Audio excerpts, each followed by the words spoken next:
Hello or good morning, everyone. It's time, so let's get started webinar. Thank you so much for attending our webinar. Today, we are focusing on the Vietnamese new chemical regulations, law on chemical. I'm Kenji Aoki of MBIX. I will be serving as today's host.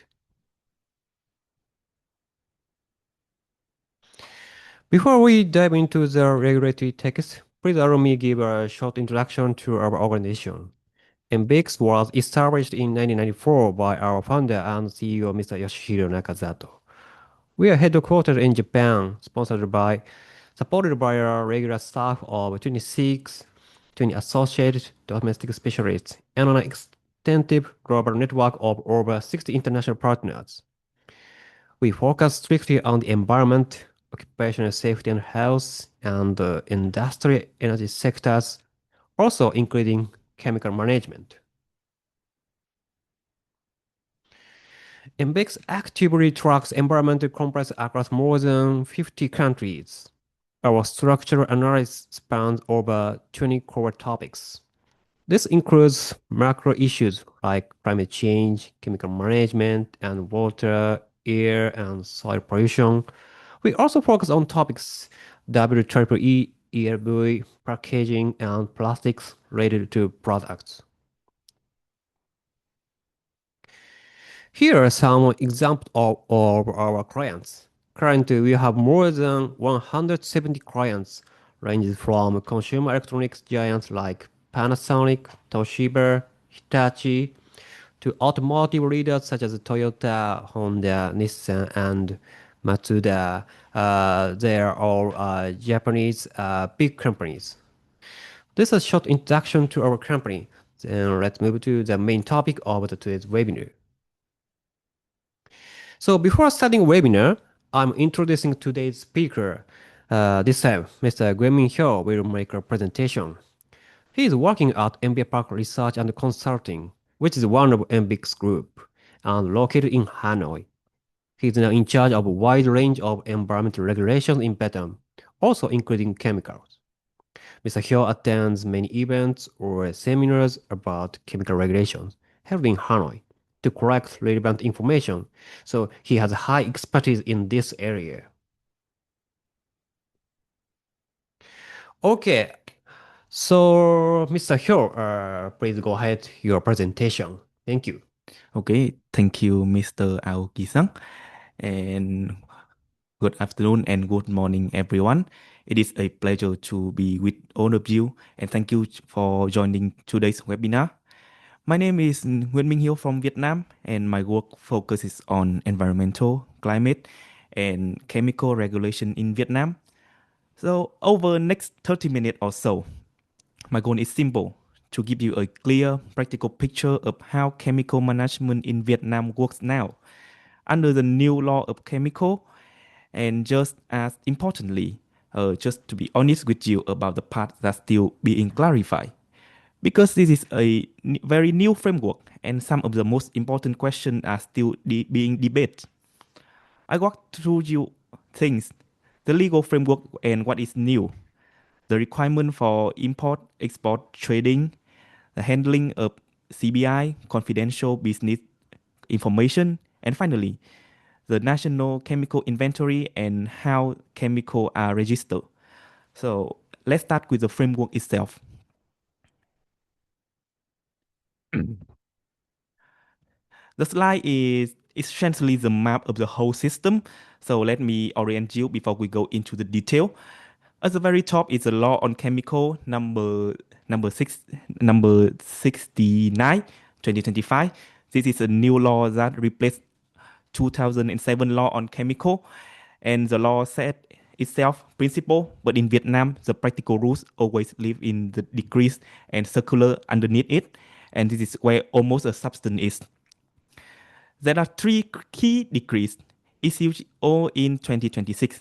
Decree 24 set out the list of the chemical, which chemical are actually regulated in which category. We spend a lot of time on it. Decree 25 cover the development of the industry of chemical safety and security, things like safety in your in your facility, the chemical safety officer, safety training, and incident prevention and response. And Decree 26 cover the management of the chemical activity and dangerous chemical in products. This is where chemical related document, import declaration, CBI, national chemical inventory, and chemical reporting their own seat. Each of those decrees had a circular detail how to, for example, circular 02 of the Ministry of Industry and Trade guides the decree 25 and circular 01 guide the 26. On the facility and warehouse size, the technical regulation QCV N058 2020 still apply. And then there are a second layer that I want you to notice is a administrative reform layer is resolution 19 2026 and circular 26 2026 of the Ministry of Industry and Trade.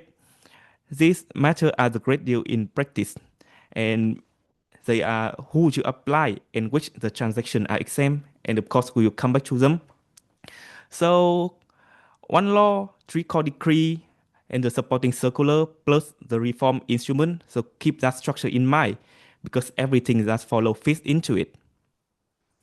So let me show you how the categories themselves change from the old law to the new one because you have because I think you have been operating under 2007 framework, which is now quite obsolete.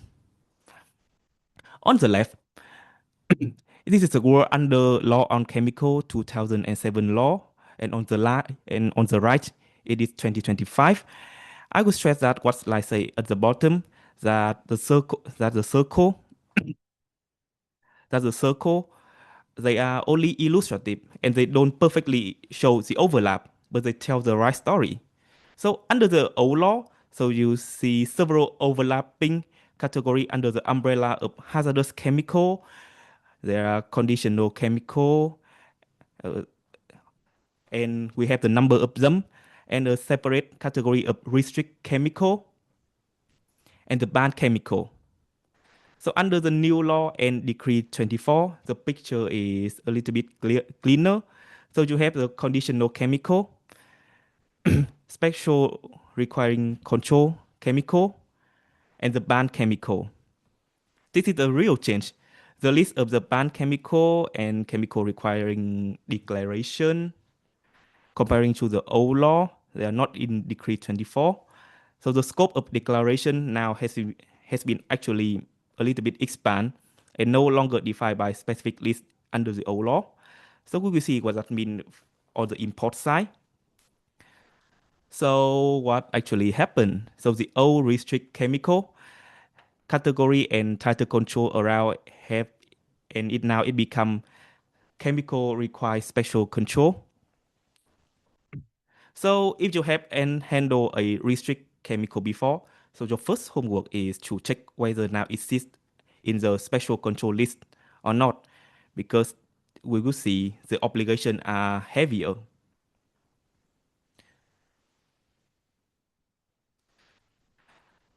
And this is the rules you will use again and again, especially for the mixture. I will make it concrete. For the conditional chemical, so we determine it in the appendix 2, and the rule is very straightforward. If your mixture contains at least one substance at the concentration greater than 5%, it is treated as a conditional chemical. For a chemical requiring special control, it is in appendix 3. The threshold depends on the group. If it contains a group 1 substance above 1%, it is special control. If it contains a group 2 substance from schedule 3 of the chemical weapon convention and other convention, so more than 1%. If it contains a group 2 industrial precursor above 5%, it also classified as chemical require special control. So the cutoff are 1 and 5% respectively, depending on the substance. And There is an important supporting document here is Official Dispatch 8, 813 sent to Vietnam Department of Customs in April 2026. It confirms that you determine whether the mixture is conditional or special control based on part 2 of the appendix 2 or 3 of Decree 24 and its point to resolution and its point resolution 19 2026 for the case that be exempt from the license and certificate. So the workflow in practice is look at your composition, take each list substance against the threshold. That tells you your category, whether an exemption might apply. So once you know your category, so the obligation will follow. So let's compare what conditional and versus special control requires you to do. So let me walk through the comparison across the three activity: producing and trading, import and export, and domestic trade. For a conditional chemical, so to produce and trade, you need a certificate of eligibility for production and trading of conditional chemical. It's valid for 5 years. For export and import, it is a good news that you do not need a separate export or import license. So if you manufacture, you export under your production certificate. If you trade, you export and import under your trading certificate. The certificate carry it. For domestic trade, so there's no special additional requirement. For chemical requiring special control, to produce and trade, you need a license, not just a certificate. To produce and trade the chemical requires special control, and it also valid for 5 years. You shall prepare a measure to preventing loss of those chemical. This loss prevention element reflects the security dimension. They are sensitive substances. For import and export, you need an export and import license. Here's the optional detail that catch people. The license is issued per shipment and valid for 6 months, and it can be only extended once. So special control trade require continuous transaction by transaction licensing. So you need to build the lead time to build for your supply chain. For domestic trade, you must keep a purchase record for each delivery. And also one relief at the bottom for on the spot export and import. So for the sale between the enterprises in separate custom area, such as export processing enterprise and domestic enterprise, and the export import licensing is exempt. This is relevant for many of you operating inside the industrial and export processing zone. And that is a good bridge into exemption more broadly, because the question I'm asked is most often is, does any actually apply to my product? So, and there are two main ways that your product can fall outside the license requirement. The first is concentration. For both conditional chemical and chemical require special control. If the control substance make up 1% less of the mixture by the mass, the mixture is exempt. So very low concentration of a list substance once by themselves pull your whole product into the license regime. And this is under resolution 19 2026, and I want you to note something on the side. This resolution is a time bound. It took effect at the end of April 2026 and set to expire in March next year. That tells you that the government treat as a transitional simplification measure while the system settle. So please don't assume today exemption are permanent. And again, on the spot and separate custom area exemption and for import export license apply here too. The second route to exemption is by product type, and this one matter for a lot of the customer and the downstream good. There are certain category of finished product are exempt from the certificate or license. Of course, I won't read all of them, but let me group you so you can place your own product.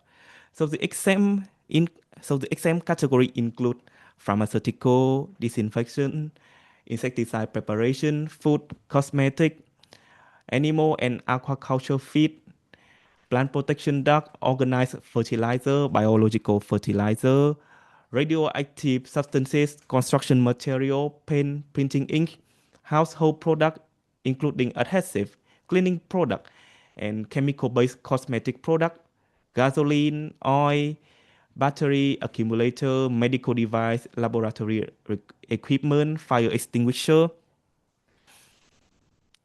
This is broadly continues the approach under the old Decree 113/2017 as amended and the new resolution 19/2026 list is somewhat broader than before. But here is the single most important caveat on the slide. Please take away with you. So the exemption the exemption apply only for license and certificate. It does not exempt you from your other obligation. So your import declaration, your SDS, your safety and incident response duty all still apply. So my product is exempt does not mean I have nothing to do. It means one specific requirement is left. So please read it very carefully. So if you do need a certificate or license, the next question is, who do you go to? This is short but very useful because it reflects the decentralization that we have mentioned. For all three documents, for the certificate of eligibility for conditional chemical, the license, the competent authorities now is Provisional People Committee, which authorize the local Department of Industry and Trade in the province where your headquarters or business facilities located. In most cases, now you apply to the provincial level locally rather than centrally. This is a meaningful shift if you were used to going through the ministry. So identify the right provincial department and industry for your site early.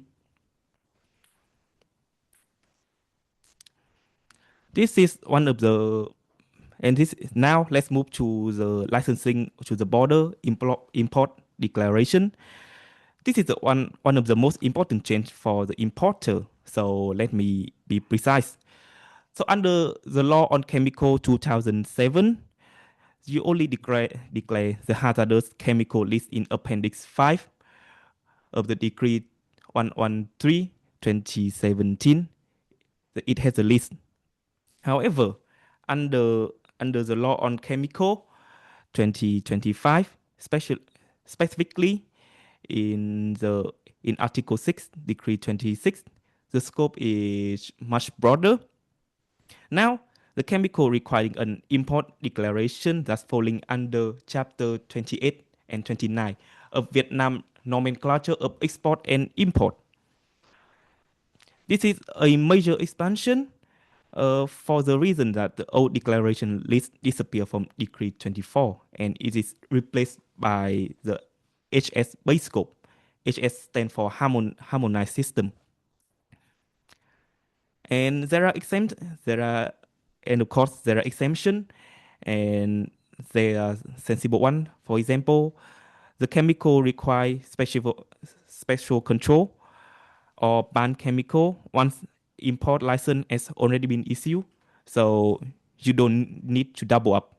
Less than kilogram of the chemical requiring declaration, less than 1 kilogram of the new chemical import from for experiment and physical chemical testing, and a mixture that don't fall under chapter 28 and 29.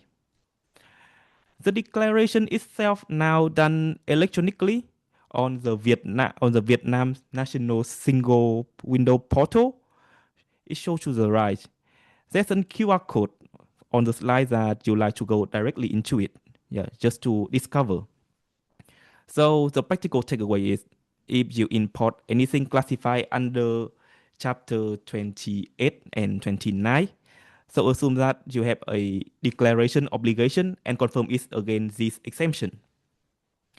Now to issue that, my experience cause the most friction right now is the CBI, confidential business information. The CBI is where regulation meets the reality of the global supply chain. It is genuinely kind of difficult. So I'll take it in three parts. So the mechanism, the limit, and the open question. So the entire legal basis for CBI is in only one article, Article 26 of Decree 26, 2026. And that's worth knowing. And there isn't a wider body rules yet. So the mechanism in the plain term that when you declare, register, updating, report a chemical information, you have the right to ask the receiving authority to protect your technology and trade secret. To do that, you use encrypt information. You use the encrypt information that you have pre-registered with the authority. The authority then evaluate for your confidentially request is valid. And importantly, if you as a declarant cannot provide the information directly, so so a foreign manufacturer or supplier they can provide it, and the assessment result will then go to you and to the Ministry of Industry and Trade for upload to the chemical database. But the limit is it is a part of this study, so 6 items here can never be kept confidential. The trade name of the chemical, the name of the name of the manufacturer or the importer, the SDS, the information on chemical incident and prevention response, the analysis of hazard, and together with the hazard of the additive and impurity. So your SDS, your purity and your impurity hazard are outside of the protected scope. Hold on to that, and it return when we look at the custom. So let me show you why this matter so much in this practice. So here's the flow, a simple flow. There are typical situation for an import product. So on the left side here, your overseas supplier, often in Japan or somewhere else, hold a product of the full CBI, the exact composition. They ship the chemical to the importer in Vietnam, but this is the heart of the problem. The importer frequently cannot obtain the full CBI from the supplier because it's a trade secret.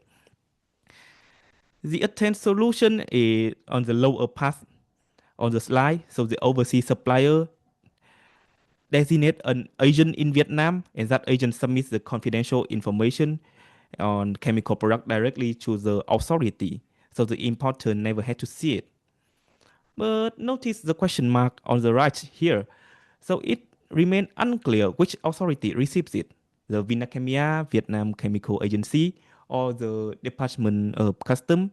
So as the box says, because the law and the guidance don't remain unclear between the role, the custom and Vinacamia, so the responsibility is still not clarified.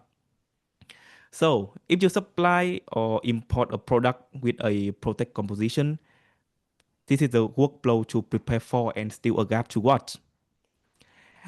And that uncertainty has already produced a real friction and border, which custom now respond to in writing. This is what's happening in the ground right now, and of course, hence it's very practical. In May 2026, the Department of Customs Vietnam issued official dispatch 16292, responding to a query from the U.S. Asian Business Council. And the query reflects that the real problem by many companies that certain region custom sub-department has started requiring importer to disclose 100% of the detail, full CAS number and the exact concentration of every component as a condition for clearance. What used to be applied on that case by case basis had in some region become a very hard requirement. The custom position in the dispatch are essentially that officer may request technical documentation and to identify the goods and the HS code because the basic because that is the basic for the tax calculation and the good management. And for special times where their whole priority can be identified with our specialized knowledge, of course they can request more. Specifically, they will ask for more information of two situations. The first is when the composition is clearly stated, so there's no basis to just whether their chemical are conditional, special control, or the banned chemical. Second, the concentration is sufficiently recorded, so there's no basis to judge whether your product meets the exemption threshold. And the slide notes that the threshold is 0.11 and 5% respectively. And if even after you provide more information, there's still not enough basis to identify the chemical, the custom can require the analysis, classification, and appraisal to serve as a basis for the custom clearance decision. So the direction of the travel is clear that expect the custom to ask for composition and concentration and expect delays if your documentation is thin. But how does the custom square that with CBI protection that we discussed? They address that directly on the next slide. And here it is. This is a custom answering for obvious objection, but isn't my composition confidential? Rare, their reasoning connects that straight into the slide 12, and they note that the information that is used, the SDS, including chemical identifiers such as cast number, UN number, is provided, but they point out that the purity of the mixture and the hazard degree of additive and impurity are not included within the scope of confidential information. You go recognize that because it exactly limit written into Article 26 of Decree 26 2026. 2026. So the custom concludes that requesting this basic identification information to carry out state management is in accordance within the law and does not violate the trade secret protection. And they add an incentive that if enterprise provide a component information when asked, so the cargo will be processed for the custom clearance and it can be clear very quickly. So as my experience, so the custom they are now signaling very firmly that for goods and to clear smoothly, so the company should prepare and disclose the information and concentration. The protected scope is narrower than I think like many suppliers that assume. So the practical preparation is to align your overseas supplier in advance on what can be disclosed and through which channel, the agent mechanism that we discussed, rather than discovering the gap at the port. So let's move to the foundation underneath all of this, the National Chemical Inventory, or we call it NCI. The National Chemical Inventory, or the NCI, is its master list of chemical known and recognized in Vietnam, and it's been built up over nearly a decade since 2018.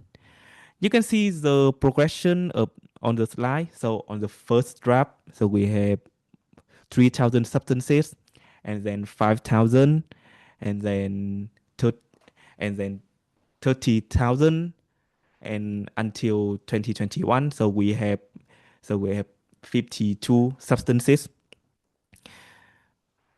It was built in two ways from the category list in the chemical category specified in current regulation and chemical information collect directly from the enterprise.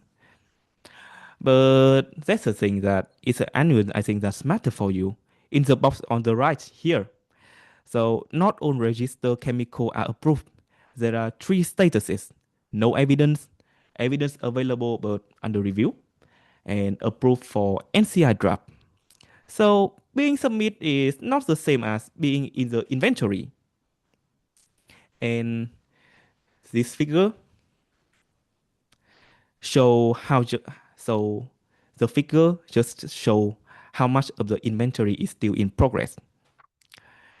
Of course, I think there's a more. Of course, this number is a little bit obsolete, and there are plus one of the total as June 2026.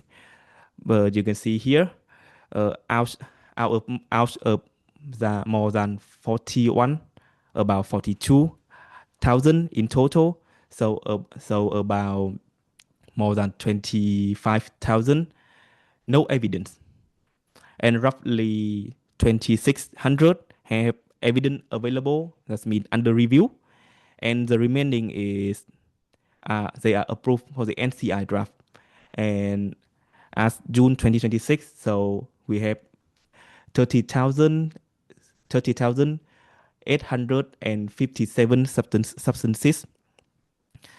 But generally, look at the balance. So there are only about a third they are approved, and the largest share is still like evidence. So the inventory is real and operational that is still maturing. So it's a meaningful that to chance that a substance that you handle is not yet confirmed with it. Which brings us to the most important consequence of all. So what happens when a chemical isn't in the inventory? That is the definition of the new chemical. So a new chemical has specific meaning here. It is defined by two conditions together. A new chemical is a substance that is not in the NCI and is not in a foreign chemical inventory recognized by Vietnam state authority. So the foreign inventories matter. If your substances are listed in a recognized foreign inventory, so it may not as treated as new. The natural candidate can be Japan, South Korea, the US, the European Union, but that's a question mark. And here's a genuine open issue. And the thought bubble, the concept of foreign chemical was considered but ultimately not included in the law itself. So the question is whether the decree were defined. So which foreign inventory are recognized and how it's not fully settled. So why does this matter commercially? Because if your system fall into the new chemical gap, so you move into the registration regime, so which is the most demanding pathway in the whole system. So let me show you what involved.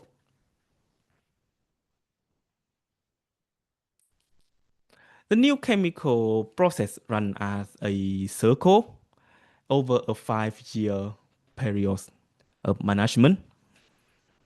It starts with the registration.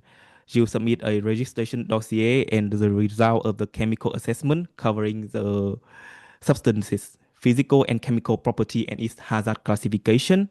Then come to the management. It is managed as a chemical requires special control. And you also submit an annual report on the process involved in the new chemical.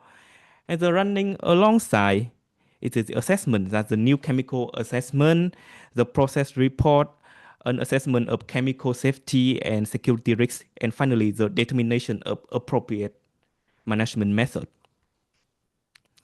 So the headline for everyone introducing generally new substance into Vietnam, the budget maybe a budget for multi years, a special control level process, and it's not a quick registration at all. It's managed life cycle, so it should be planned well before you intend to import or produce. So finally, let me bring all of this together to and show you how just active this regulatory space has been. I won't go through this table line by line, but I want you to take the shape a bit. So look at the date. So between January and May 2026 alone, so we have seminar from Vinacamia, from from Hanoi and Ho Chi Minh City, Department of Industry and Trade, and steady stream from official dispatches on export processing enterprise license on the public service portal procedure, group 2 special control chemical and VCCI consultation, custom guidance, and even through custom dispatches on ingredient disclosure that we look at in detail. So what does it tell you?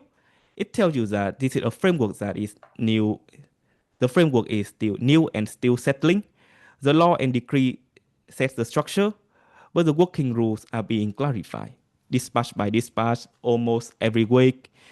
That's normal for a major legal transition, but it means that a single most valuable thing you can do to stay close to this update. Because the practical answer is what the custom actually require can change between 1 month and the next. So let me leave you with 6 things to take away. The first one is the new legal framework.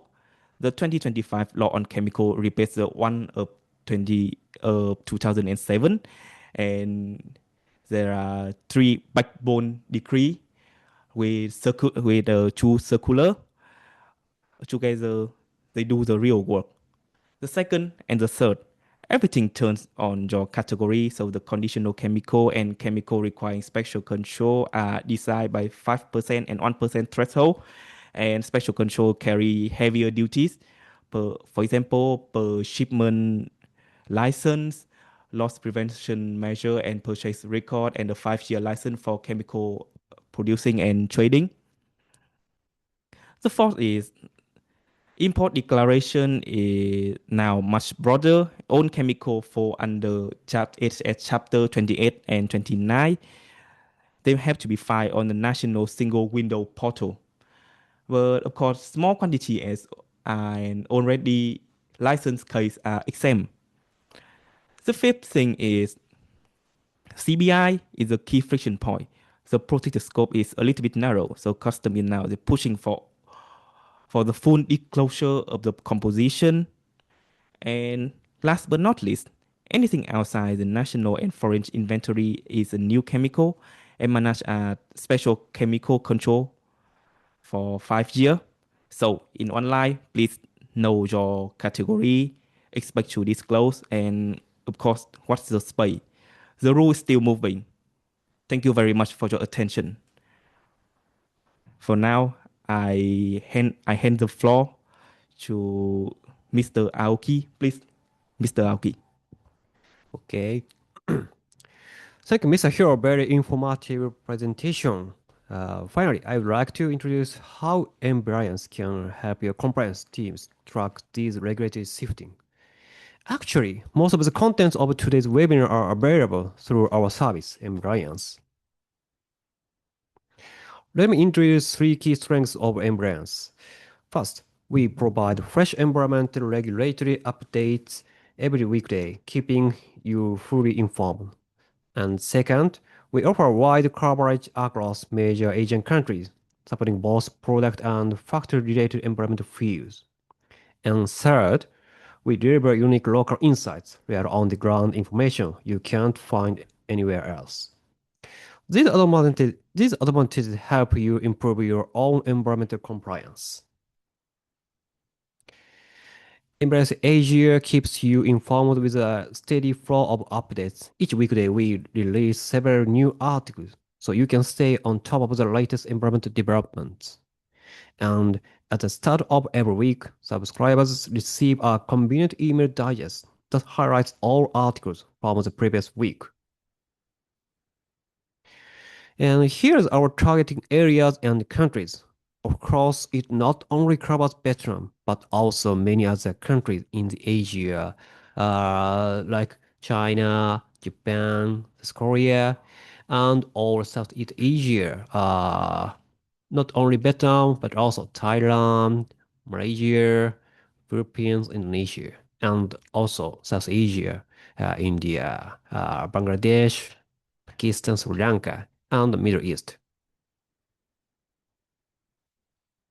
Regarding to the topics, not only the chemical management we have just talked about, but also many other topics like loss, GHS, WEEE, ELV, eco design, and energy efficiency level for product compliance.